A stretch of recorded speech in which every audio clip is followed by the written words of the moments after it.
Ware house की सबसे बड़ी समस्या है उसकी शिफ्टिंग की। इस समय बिल्कुल कुछ लैंड आइडेंटिफाई हुई है, पर मैं उससे सहमत नहीं हूँ। मेरी गवर्नमेंट से यही डिमांड रहेगी, अगर आप वेयर हाउस शिफ्ट करते हो उसके साथ एक हाउसिंग कॉलोनी भी बनाओ वहाँ पे। 2017 में जीएसटी लगा था।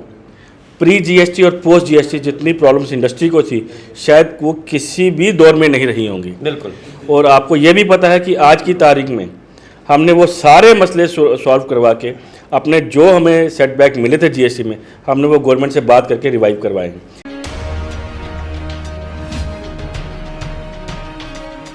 This program is sponsored by Bulbul Oil. नमस्कार, जेके अपडेट में आपका स्वागत है। मैं हूं अश्विनी गुप्ता। दोस्तों, चैम्बर के चुनाव होने को हैं और रविवार को इसके लिए वोटिंग भी हो जानी है। अभी अगर बात करें तो चैम्बर के जितने भी सदस्य हैं वो सभी अपने वोटरों समर्थकों को टच करने में लगे हुए हैं। चैम्बर के चुनाव मुख्य रूप से अगर बात करें तो व्यापारियों के ही चुनाव हैं। व्यापारियों की जो समस्याएं हैं उन्हें लेकर ही ये चुनाव लड़े जाते हैं। तो यहाँ पर इन चुनावों को लड़ रहे महासचिव का चुनाव लड़ रहे हैं अजय लंगर हमारे साथ यहाँ पर मौजूद हैं। इन्हीं से हम बातचीत करेंगे। तो सबसे पहले आपको बता दें कि ये जो हमारा कार्यक्रम है चैम्बर का दंगल, इस कार्यक्रम में को स्पॉन्सर कर रहे हैं बुलबुल ऑयल, कच्ची घानी सरसों तेल। तो अजय जी ये बताएं कि आपका एजेंडा क्या रहेगा इन चुनावों में? एजेंडा तो व्यापार की तरक्की है, व्यापारियों की जो परेशानी है उसको हल करने की तरफ रहेगा। जैसे हम पिछले काफ़ी दिनों से निकले हुए हैं, बाज़ार में काफ़ी परेशानी है व्यापारियों की।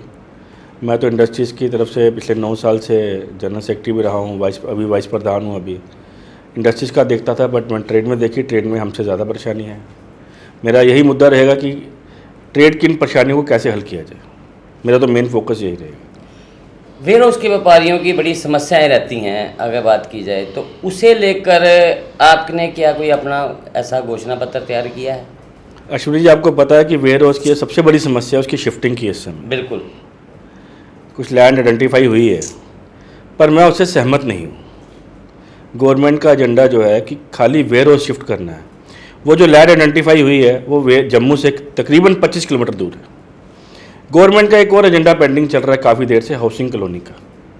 मेरी गवर्नमेंट से यही डिमांड रहेगी, अगर आप वेयर हाउस शिफ्ट करते हो उसके साथ एक हाउसिंग कॉलोनी भी बनाओ वहाँ पे। काफ़ी देर से जम्मू में आपने देखा होगा, रूपनगर छन्नी के बाद कोई हाउसिंग कॉलोनी गवर्नमेंट ने डेवलप नहीं की है। एक बीरपुर में की थी, पर वो छोटी कॉलोनी थी, वो उसको मैं व्यापारी की कॉलोनी नहीं बोल सकता उसको। जो व्यापारी यहाँ से 25 किलोमीटर दूर काम करने जाएगा, बख्शी नगर वाला नहीं जा पाएगा वहाँ पे। वो आपको पता है वो साइट शायद मेरे हिसाब से विजयपुर के आसपास है कहीं, जो मुझे पता चला वेयर हाउस जाके। तो मेरी ये एक ख़ास तवज्जो रहेगी वेयर हाउस के व्यापारियों के लिए, जो गवर्नमेंट से लड़ना है मुझे, वो साथ में हाउसिंग कॉलोनी के लिए भी लड़ना है। जिस व्यापारी को वहाँ पे दुकान अलॉट होती है, मेरे हिसाब से उसके लिए कम से कम 15 मरले का रेजिडेंशियल प्लॉट भी अलॉट होना चाहिए। अजय जी ये बताएं कि ये जो जैसा कि आपने कहा कि इन चुनावों में लेकर आपने व्यापारियों के लिए जो मुख्य एजेंडे हैं उसके लिए आप आगे लड़ाई लड़ेंगे, लेकिन जम्मू के लोगों का भी एक चैम्बर पे बहुत बड़ा फेथ है। भले ही जम्मू का जो आम नागरिक है वोटर ना भी हो चैम्बर का, लेकिन चैम्बर की एक आवाज़ पर जम्मू के लोग एकजुट होते हैं। और उनके मुद्दों को लेकर क्या आप जम्मू के मुद्दों पर भी ध्यान केंद्रित करेंगे या सिर्फ व्यापारियों तक ही सीमित रहेंगे? अश्विनी जी, आपको पता है चैम्बर ने आज तक जो भी लड़ाई लड़ी है वो जम्मू के लिए ही लड़ी है। एम्स तो व्यापारियों के लिए नहीं था, एम्स सबके लिए था। एम्स लाया गया जम्मू में। जो हमारे प्रोजेक्ट चल रहे हैं यहाँ पे टूरिज़्म के, वो सबके लिए, व्यापारियों के लिए नहीं है। प्रोजेक्ट का मतलब ये होता है कि अगर प्रोजेक्ट बनता है उसमें आम लोगों को फ़ायदा तो होता ही होता है, और जब टूरिस्ट का इनफ्लो बढ़ता है तो व्यापारी को भी फ़ायदा होता है। इसलिए मैं ये नहीं कहूँगा कि हम व्यापारियों के लिए आवाज़ उठाएंगे, हम सबके लिए आवाज़ उठाते हैं। ये चैम्बर की ट्रेडिशन है और मैं ट्रेडिशन को फॉलो करूँगा उसको। आप इंडस्ट्री से हैं, इंडस्ट्री से जुड़े हुए हैं और BBI जो बड़ी ब्रह्मण्ड इंडस्ट्री एसोसिएशन है उसके भी आप सदस्य हैं। सबसे जो बड़ा मसला है अगर हम बात करें तो जो इसमें इंडस्ट्रियलिस्ट है, एक तो उसे बिजली की कटौती की बड़ी परेशानी हो रही है बहुत ज़्यादा, जो लगातार बहुत पुरानी उनकी समस्या है और काफ़ी हद तक उसमें सुधार हुआ है पर उतना नहीं हो पाया। दूसरा, वो सब्सिडी के लेकर भी उनका बड़ी डिमांड रहती है, तो उसे किस तरह आप आगे लड़ेंगे? जहाँ तक बिजली की समस्या, मेरे ख्याल से पिछले 10 साल से मैं इंडस्ट्रीज़ में एज जनरल सेक्रेटरी और secretary general federation of industries में रहा हूँ, जिसमें हमारा 8 एसोसिएशन, इंडस्ट्रीज एसोसिएशन का अम्ब्रेला है फेडरेशन ऑफ इंडस्ट्रीज़ में। वहाँ सेक्रेटरी जनरल भी रहा हूँ। मैं आज की डेट में वाइस प्रेसिडेंट बटरमैन इंडस्ट्री एसोसिएशन हूँ। ज़्यादा बिजली का सवाल आप करते हो, बिजली की लाइट की क्वालिटी फार बेटर है पिछले 10 साल में जो हमारे पहले हुआ करती नहीं, मैंने कहा है कुछ सुधार हुआ है जी। फार बेटर है। कुछ टेक्निकल फॉल्ट्स कभी आ जाते हैं, उससे हमारे अनशेड्यूल कट्स लगते हैं। तो गवर्नमेंट इंफ्रा डेवलप कर रही है, मेरे ख्याल से वो 5-6 महीने में वो भी उसमें भी सुधार हो जाएगा। अजय जी, जो आपके मतदाता है, सपोर्टर है, उन्हें आप क्या संदेश देना चाहेंगे, उनसे क्या अपील करेंगे? अश्विनी जी, पिछले मैं जैसे आपको बताया 10 साल से मैं इंडस्ट्रीज़ में अपनी सेवाएं दे रहा हूँ। एज जनरल सेक्रेटरी भी दी है, मुझे अपने काम का एक्सपीरियंस है एज जनरल सेक्रेटरी। मैं यहाँ पे भी जनरल सेक्रेटरी की पोस्ट के लिए ही कंटेस्ट कर रहा हूँ, क्योंकि मुझे एक्सपीरियंस है। आपको शायद याद ना हो, 2017 में जीएसटी लगा था।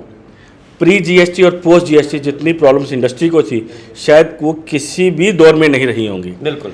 और आपको ये भी पता है कि आज की तारीख में हमने वो सारे मसले सॉल्व करवा के अपने जो हमें सेटबैक मिले थे जीएसटी में, हमने वो गवर्नमेंट से बात करके रिवाइव करवाए हैं। ऐसे ही मैं ट्रेडर्स को एक बात आश्वस्त करना चाहता हूँ कि कोई भी मुद्दा जो चैम्बर रिलेटेड होगा, पहले तो आपको मैं एक बात वाजे कर दूँ कि हर ट्रेडर की अपनी एसोसिएशन है, चाहे वो वेयर हाउस का व्यापारी है, चाहे वो सिटी का व्यापारी है, चाहे वो शूज़ वाला है, चाहे वो रेडीमेड वाला है। हर बंदे की अपनी एसोसिएशन है, चाहे दवाइयों वाला है। बिल्कुल। वो अपने मुद्दे खुद हल कर सकते हैं। चैम्बर के पास तभी आते हैं जब उनके बस के मुद्दे नहीं रहते हैं।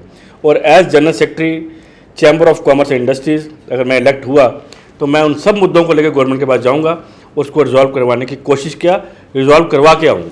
बहुत बहुत शुक्रिया हमसे बात करने के लिए। तो ये थे अजय लंगर, जिन्होंने बड़ी बेबाकी से अपनी बात रखी और कहा है कि क्या क्या उनका एजेंडे में क्या क्या कुछ शामिल है, चाहे वो वेयर हाउस हो, चाहे वो बाकी व्यापारी हो, चाहे इंडस्ट्रीज हो, सबके लिए उनके पिटारे में कुछ ना कुछ है।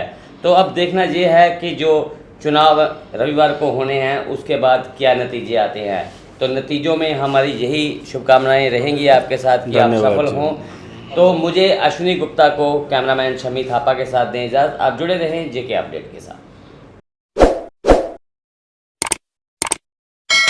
जम्मू कश्मीर की खबरों के लिए जुड़े रहिए जेके अपडेट के साथ।